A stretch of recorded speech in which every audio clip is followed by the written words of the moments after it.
रात का समय था और राजा वीर सिंह अपने शयन कक्ष में रानी से बातें कर रहे होते हैं। अरे रानी साहिबा, अब मैं अपने बेटे भद्र सिंह को सिंहासन सौंप वनवास को जाना चाहता हूँ। अब मेरी रुचि राजकाज में बिल्कुल नहीं रह गई है। मन करता है कि कुलगुरु से बात कर ही लूँ। कोई शुभ मुहूर्त निकलवा करके मैं भद्र सिंह का विधि विधान से राज तिलक करवा सकूं। सही कहते हो महाराज। अभी पुत्र की शस्त्र शास्त्र की शिक्षा पूरी होने दो। अभी कुछ ही समय बचा है। जल्दी ही राज्य को एक समर्थ शासक मिल जाएगा और आपकी इच्छा भी पूरी हो जाएगी।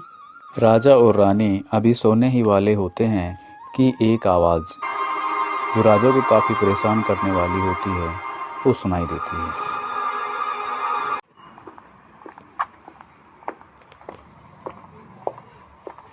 सैनिकों, सुनो, अभी मुझे एक अजीब सी आवाज़ सुनाई दी है। बाहर देख कर के आओ कि यह आवाज़ किसकी है, जो इस रात में हमें परेशान कर रही है। जी महाराज, हुक्म की पालना होगी। दोनों सैनिक राजा की आज्ञा पाकर के रात के अंधकार में महल से बाहर निकल जाते हैं। पता नहीं रात को भी कौन कौन कैसी कैसी आवाज़ करता है भाई। ना तो राजा जी खुद सोते हैं, ना दूसरों को सोने दे रहे हैं। पता नहीं कैसे पहरेदारी बीतेगी हमारी। राजा को भी ना जाने आवाज़ की क्या चिंता पड़ी है। सो जाते आराम से। महल में कोई आता तो हम थे ना वहाँ सब सुरक्षा करने। पता नहीं राजा भी इतनी चिंता क्यों करते हैं। जाने भी दो भाई, अपना काम तो राजा के आदेशों की पालना करना है। इतनी दूर आ गए, अभी तक तो कोई मिला नहीं। चलो भाई वापस चलते हैं, और क्या करें। दोनों सैनिक वापस जा कर के, महाराज, हम महल से काफ़ी आगे जा कर के देख आए, लेकिन कोई नहीं मिला। आप निश्चिंत हो सो जाएं।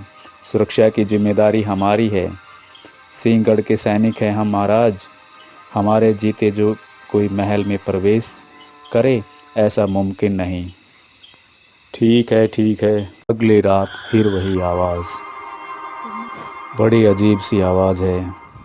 पिछली बार भी सैनिकों को भेजा था, अब की बार सैनिकों को ना भेज खुद जाकर के देखता हूँ कि बाहर से यह आवाज़ इसी वक्त क्यों आ रही होती है।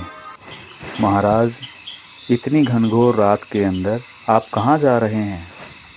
आप यहीं पर पहरा दो, मैं बाहर देख कर के आना चाहता हूँ। मेरी यह इच्छा है। यह कहकर के राजा अकेला बाहर की तरफ चल पड़ता है। दूर नगरी में एक घर से आवाज़ें आ रही होती हैं और राजा उन आवाज़ों को सुनता है। क्या बात है, आप अब तक सोए नहीं? ऐसे कब तक जगते रहोगे? सुबह काम पर भी तो जाना है। कोई बात नहीं भाग्यवान, बस ऐसे ही नींद नहीं आ रही थी। नहीं, जरूरी कोई बात है जो आप इतने बेचैन दिखाई दे रहे हैं। ठीक है सरस्वती, अगर तुम ज़्यादा ही जिद करती हो तो बताता हूँ। तुम्हें पता ही है कि बेटी रजनी अब सयानी हो गई है और शादी ब्याह के लायक हो गई है। अब रिश्ता भी करना है, लेकिन पैसे तो नहीं हैं। शादी ब्याह का मामला पैसे का होता है। बस यही चिंता सताए जा रही है। आप चिंता न करें जी। कोई गरीब से गरीब घर भी ऐसा न अभागा होगा जहाँ से किसी लड़की की शादी न हुई हो। बाकी सब भाग्य के खेल हैं। हम सिर्फ सोचते हैं, काम को अंजाम तो भगवान ही अपने तरीके से देते हैं। आप निश्चिंत होकर सो जाइए। राजा यह सब चुपचाप वहाँ खड़ा होकर के सुन रहा होता है। अब वह अपने पहने हुए हार को उतारता है और उनके घर में फेंक देता है, ताकि गरीब आदमी चैन से बेटी के ब्याह के लिए पैसा जुटा सके। उसके बाद राजा वहाँ से चला जाता है। एक चोर उसी रात को ब्राह्मण के घर घुस जाता है और चोरी करके खुश होता है। वारी किस्मत, मैंने तो सोचा ही नहीं था कि इन गरीबों के यहाँ भी इतना धन मिलता है। मैं तो सोच के आया था कि बस 10-5 जोड़ के थोड़ा बहुत इन्होंने रखा होगा उसी से काम चलाना पड़ेगा। अरे यहाँ तो सोना दबा पड़ा है, वाह मज़ा आ गया। उधर राजा के पहुंचने में देर होने पर सैनिक महल से बाहर आकर राजा को ढूंढते आते हैं और जो चोर तेजी से घोड़े पर सवार होकर महल के पास से गुजर रहा होता है वह उस पर शक करके उसे दबोच लेते हैं और हार मिलने पर उसे कारागार में डाल देते हैं। राजा वापस महल जाता है तो सैनिक उसकी अनुपस्थिति में हुई सारी घटना का वर्णन राजा के समक्ष करता है और हार राजा को दे देते हैं। हार लेने के बाद राजा को वही शब्द याद आते हैं, हम सोचते कुछ हैं पर भगवान अपने अनुसार ही करते हैं। अगली रात फिर राजा सोने की कोशिश में होता है कि फिर वही आवाजें सुनाई देती हैं। राजा परेशान होकर, न जाने यह आवाज़ मुझे ही क्यों सुनाई देती है, और कोई भी तो इस आवाज़ से परेशान होना चाहिए, पर कोई सैनिक या रानी साहिबा तक भी इस आवाज़ का जिक्र नहीं करते। अब तो मैं इसका पता लगा कर ही रहूँगा।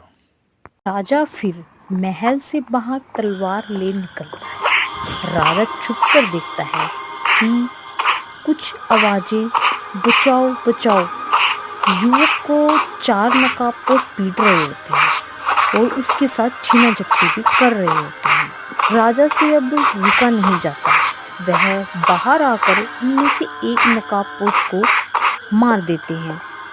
बाकी तीनों नकाबपोश वहां से भाग जाते हैं। नवयुवक, तुम कौन हो? इतनी रात में यहाँ पर कैसे? नवयुवक जो राजा को पहचानता न था, हे भले इंसान, मुझे नहीं पता कि मैं आपका शुक्रिया कैसे करूं, पर मेरे ऊपर एक जिम्मेदारी थी। मैं मारकाड़ राज्य का मंत्री विष्णु शर्मा हूं, लेकिन नियति ने अपना खेल खेला और जैसा भगवान चाहते हैं वैसा ही होता है। वहाँ के सेनापति ने राजा को षड्यंत्र से मार डाला और राजकुमारी को मारने के लिए सैनिक भेजे। मेरे गुप्तचरों ने यह जानकारी मुझे दे दी और मैं राजकुमारी को आपके राज्य के राजा के पास पहुंचाने आया था, जो कि काफ़ी शक्तिशाली और दयालु हैं। आप इस बारे में मेरी सहायता करें। ठीक है, आप मेरे साथ चलें। मैं आपकी उस दुष्ट सेनापति से अवश्य सुरक्षा करूंगा। पास में छुपी राजकुमारी राजा और मंत्री के साथ महल की ओर चल देती है। अगली रात को राजा भारी असमंजस में होता है और सोच रहा होता है कि आज भी क्या उसे वही आवाजें सुनाई देंगी। तभी राजा को वही आवाज सुनाई देती है, आज की रात तो मैं सैनिकों समेत बाहर जाऊंगा और इस रहस्य का पता लगा करके ही रहूंगा कि यह अजीब सी ध्वनि किसकी है। राजा अपने सैनिकों सहित महल से बाहर जा आवाज की खोज करता है कि उन्हें कुछ घुड़सवारों के घोड़े की चलने की आवाज आती है। सैनिक और राजा देखते हैं कि राजकुमार भद्र सिंह और एक और राजकुमार के साथ महल की ओर आ रहे होते हैं। बेटा भद्र सिंह, बेटा भद्र सिंह। सैनिक और राजा दोनों राजकुमारों को महल में ले जाते हैं। सुबह राज दरबार में मंत्री जी, मैं कई रात से सो नहीं पाया हूँ। कुल गुरुजी को बुलाया जाए। मेरे मन में कई तरह के सवाल हैं। मेरा मन कई प्रश्नों से उद्वेलित है। मुझे उनसे मार्गदर्शन की ज़रूरत है। जैसे ही महाराज की आज्ञा।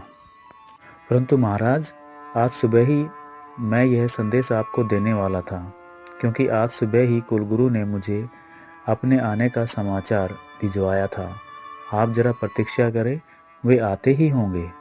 कुलगुरु जैसे ही राज्यसभा में आते हैं, सभी खड़े होकर उनका सत्कार करते हैं और राजा हाथ जोड़कर खड़े हो जाते हैं।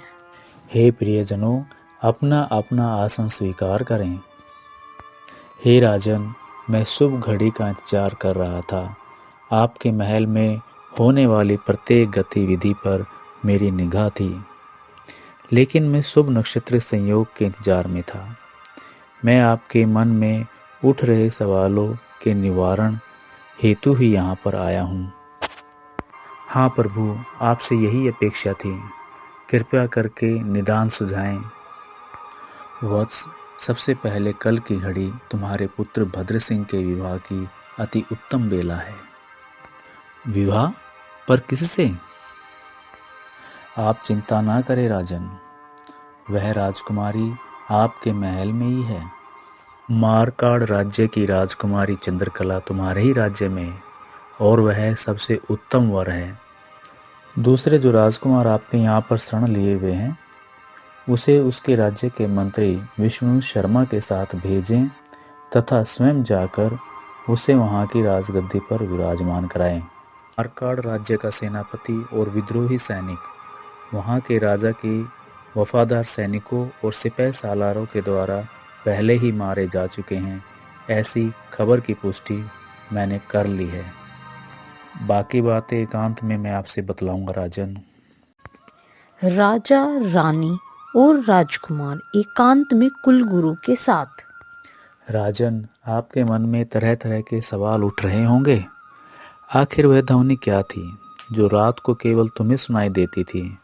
वास्तव में यह एक यंत्र था जो कि अल्पकालिक अवधि के लिए आने वाले अशुभ संकेत से आपको चेताने के लिए मैंने ही महल के मंदिर में गुप्त रूप से लगा छोड़ा था।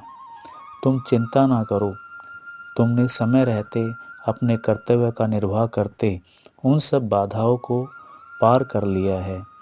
हर घटना आपको एक सीख दे कर के गई है। अब राजा को ब्राह्मणी के ब्राह्मण को कहे गए शब्द याद आते हैं। जो होता है अच्छे के लिए होता है। हर किसी कार्य के पीछे ईश्वर का कोई ना कोई मकसद होता है। इस प्रकार राजा के मन को शांत कर कुलगुरु वहां से अपने अज्ञात स्थान के लिए